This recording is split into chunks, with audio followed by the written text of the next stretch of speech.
नमस्कार, मैं हूं रवि तिवारी। आप देखना शुरू कर चुके हैं लोकल टीवी। आपको बताना चाहूँगा कि देवों के जो शासकीय महाविद्यालय पंडित श्याम शंकर मिश्र महाविद्यालय के छात्र छात्राओं के द्वारा कल संडे का दिन था, रविवार का दिन था, 25 मई की तारीख थी। कल छात्र छात्राओं के द्वारा थाने परिसर का भ्रमण किया गया। सबसे पहले जो एमए के सेकंड सेम के जो छात्र हैं, थाना प्रभारी फैजुल हुदा साहब से उन्होंने मुलाकात की। फैजुल हुदा साहब से मुलाकात के दौरान उन्होंने तमाम गतिविधियों को लेकर बातचीत की। उन्होंने पूछा कि सर, जिले में पुलिस विभाग का मुखिया कौन होता है। उन्होंने पूछा कि राज्य में पुलिस विभाग का मुखिया कौन होता है।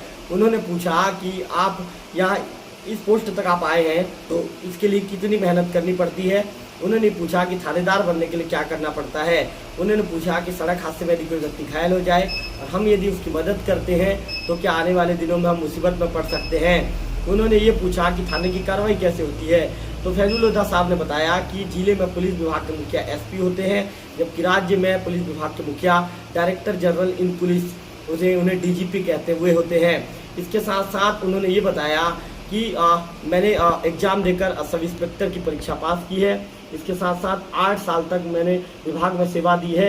इसके बाद जब विभाग में आप 8 साल तक सेवा पूरी कर लेंगे और सीट खाली हो तो आप थानेदार बन जाएंगे।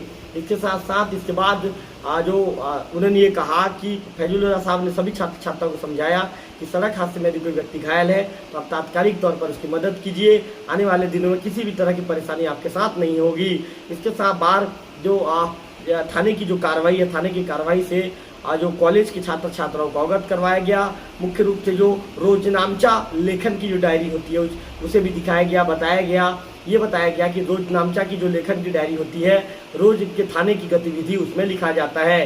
इसके बाद CCTNS कार्यप्रणाली से उन्हें अवगत करवाया गया। बंदीगृह को दिखाया गया।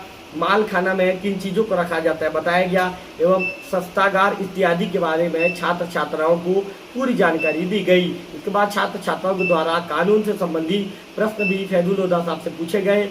धारा के विषय में उनसे बातचीत की गई तो फैजुल हुदा साहब ने पूरी जानकारी उन्हें विस्तार के साथ छात्र छात्राओं को बताया।